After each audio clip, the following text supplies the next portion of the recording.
Free audio post-production by alphonic.com.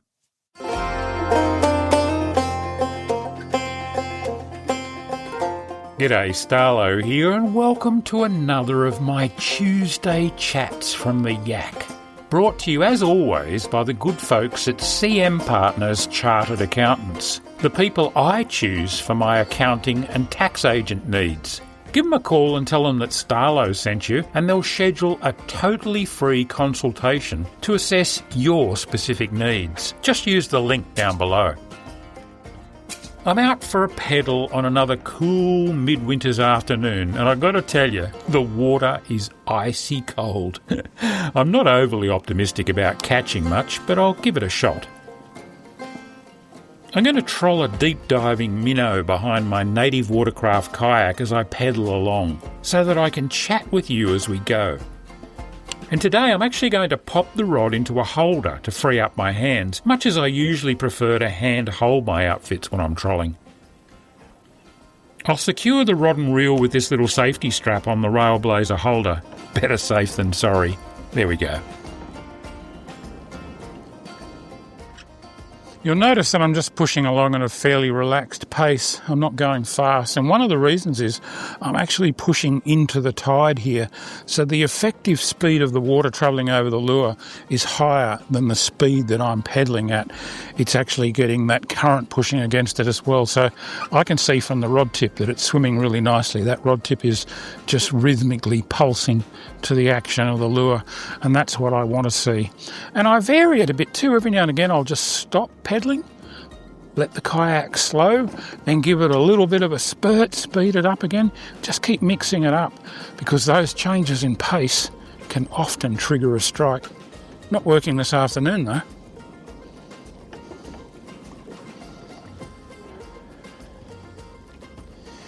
It's just not happening for me this afternoon. Like I said, the water's really cold. This part of the world, my home patch, really tends to shut down a bit in winter. There's still fishing available. It's a great time of year for big bream. And some years you're catching lots of other things. Tailor, estuary perch is a bycatch. I don't target them at this time of the year. But various other fish. But what I've noticed is that you get a real shutdown late May, early to mid-June, when you get that first really cold weather and the water temperature suddenly drops. We've got a big disparity in water temperature here through the year. I've seen it as warm as 26 to 28 degrees in this estuary, the water, in the middle of summer, and I've seen it as low as 7 or 8 degrees in late winter. That's a big range for the fish to cope with, and I don't think they like it when it first gets suddenly cold in just a week or two. That seems to shut them down. I think I just bumped the bottom. I don't think that was a fish. Yeah, that was the bottom. I'll check that for weed in a second. It's funny, you go further south into Victoria, East Gippsland, and the fish don't seem to mind as much about the cold weather. My theory is it's cold down there all the time. Well, not really, but it's cold for a lot more of the year, and the water temperature tends to be lower, and I just don't think it affects the fish as much. They're more acclimatised to that cold water, whereas here they're a bit like me. They enjoy the warmth of summer, and then when that first cold snap comes, it just makes them sulky. I can relate. Come on, I just want one 42-centimetre flathead for my dinner. Oh, what's that? Is that a fish? No, surely not. It just loaded up for a second, but I reckon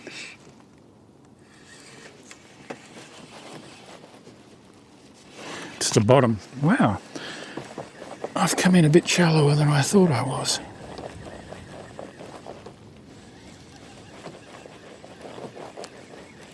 Or, yeah, picked up a tiny bit of weed.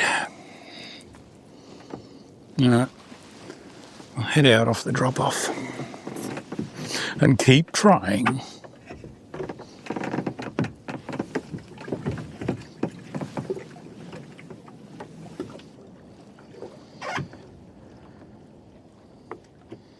Okay, I've definitely found a bit of deeper water.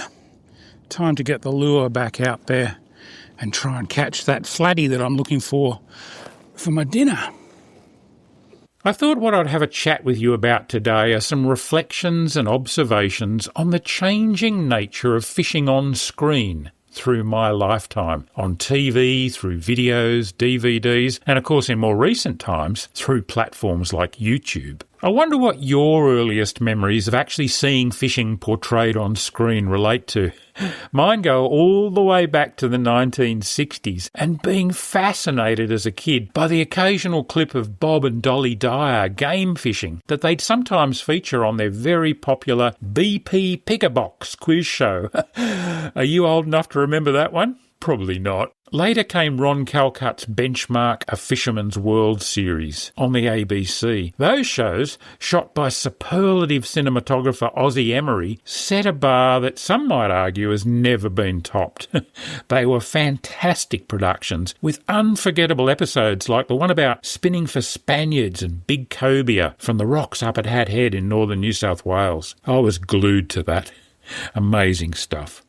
Around that time, Aussie adventurer and character Malcolm Douglas was also featuring some fishing action in his docos. I'll never forget some footage of Malcolm's from the Kimberley featuring crazy action on GTs, slamming homemade broomstick poppers. In the late 1980s came Go Fish Australia, hosted by actor John Mellion, and that represented my first foray into the world of fishing on screen through my role as the head scriptwriter for the series. I also got to do a couple of brief stints in front of the camera, which were fairly forgettable.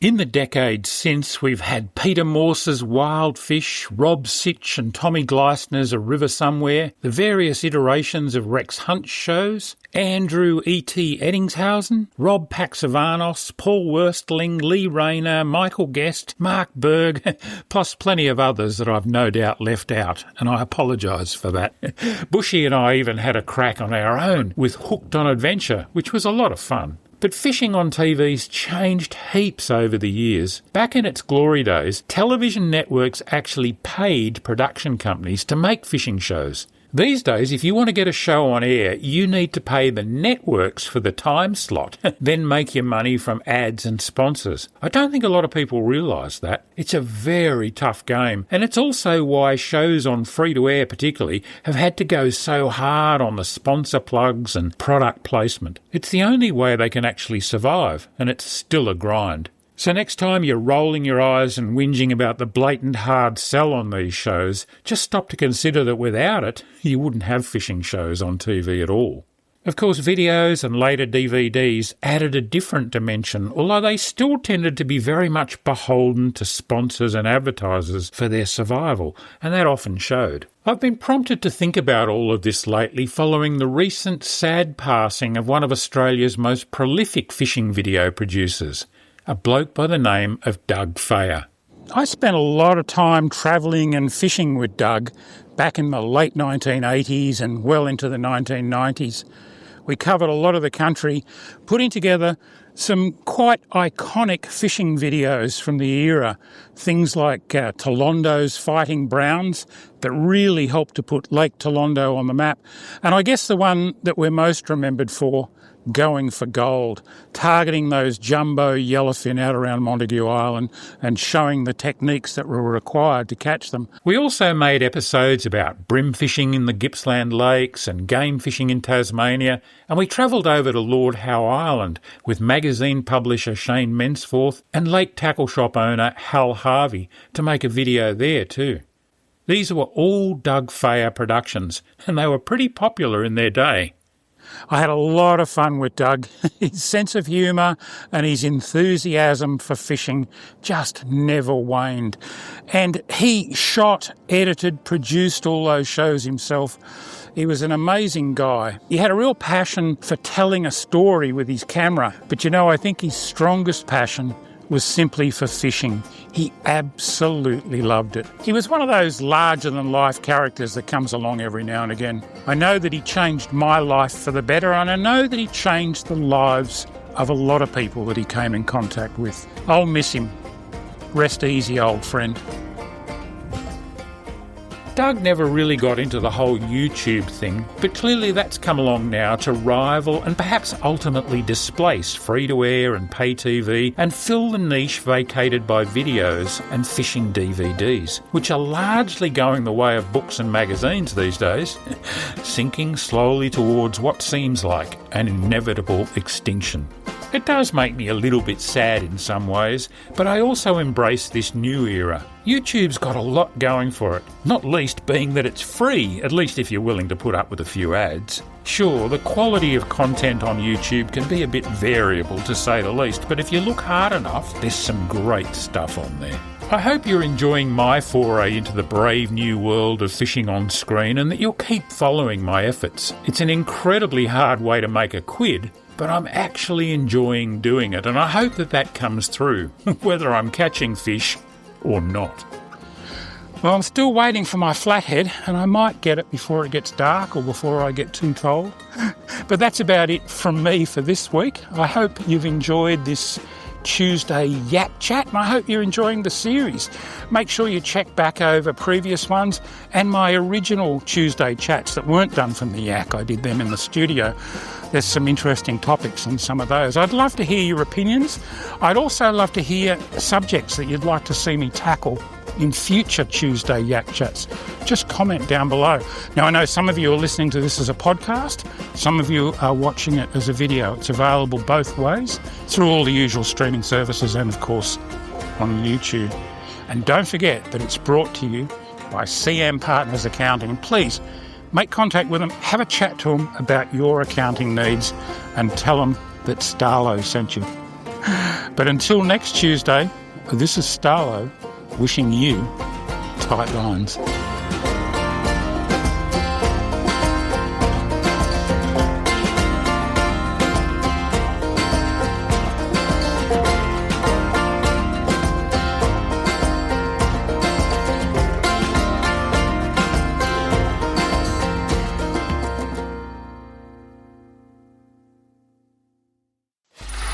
Free audio post-production by alphonic.com.